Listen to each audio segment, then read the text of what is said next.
Épître de Paul aux Romains, chapitre 14. Celui qui est faible dans la foi, recevez-le, mais non pas pour des disputes douteuses. Car l'un croit qu'il peut manger toutes choses, un autre qui est faible mange des légumes. Ne laissez pas celui qui mange mépriser celui qui ne mange pas, et ne laissez pas celui qui ne mange pas juger celui qui mange, car Dieu l'a reçu. Qui es-tu, toi qui juges le serviteur d'un autre homme? Pour son propre maître, il se tient debout ou il tombe.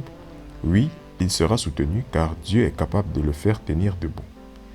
Un homme estime un jour au-dessus d'un autre.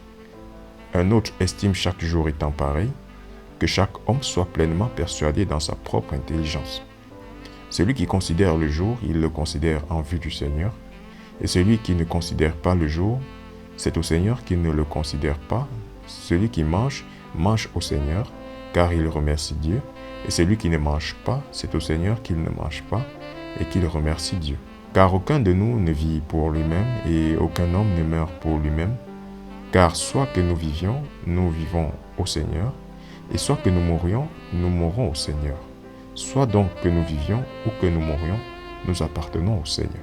Car à cette fin, Christ mourut et est ressuscité et revint à la vie, afin qu'il puisse être Seigneur aussi bien des morts que des vivants. Mais pourquoi juges-tu ton frère? Ou pourquoi ignores-tu ton frère?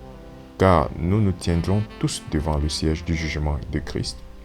Car il est écrit, comme je vis, dit le Seigneur, tout genou se ploiera devant moi, et toute langue confessera à Dieu. Ainsi donc, chacun de nous rendra compte de lui-même à Dieu.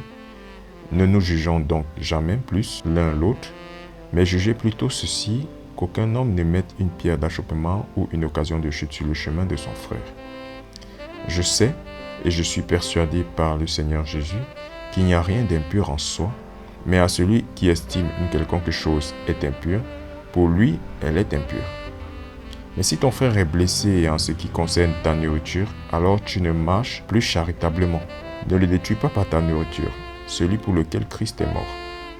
Que l'on ne parle donc pas mal de votre bien, car le royaume de Dieu n'est pas nourriture et boisson, mais droiture et paix et joie dans l'Esprit Saint.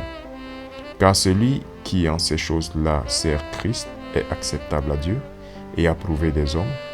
Poursuivons donc les choses qui procurent la paix et les choses avec lesquelles l'un puisse édifier l'autre, car la nourriture ne détruit pas l'œuvre de Dieu.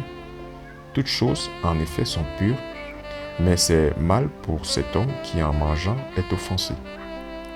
Il est bon de ne manger ni de viande, ni boire de vin, ni aucune chose qui puisse faire ton frère trébucher, ou l'offenser, ou l'affaiblir.